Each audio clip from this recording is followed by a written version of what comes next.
I pozdrav svima ljudi i dobrodošli u Bosnian Games HD. Danas ću da vam pokažem kako da skinete i instalirate miriles action 1.11.0.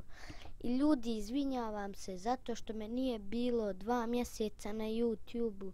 Bio sam na moru i morao sam neke posliće da obavim oko škole, da kupim stvari sve za školu, znate sve. I ljudi, da se vratimo na tutorial. Znači,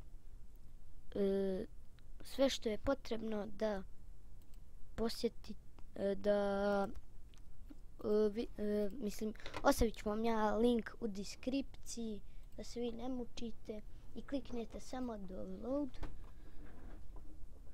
i sačekate da se instalira. Ja neću, zato što sam već instalirao. Evo, ukucate ovdje miriles action,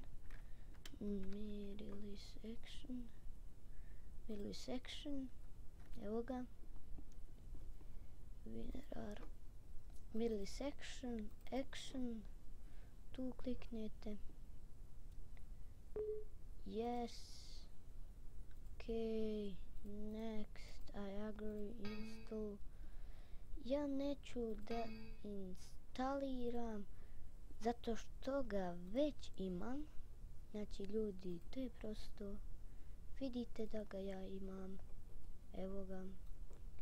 I ništa ljudi, to bi bilo to što se tiče ovog klipa. Vidimo se u nekom sljedećem. Lajkajte video, šerujte i subscribeujte se na moj kanal. Ćao!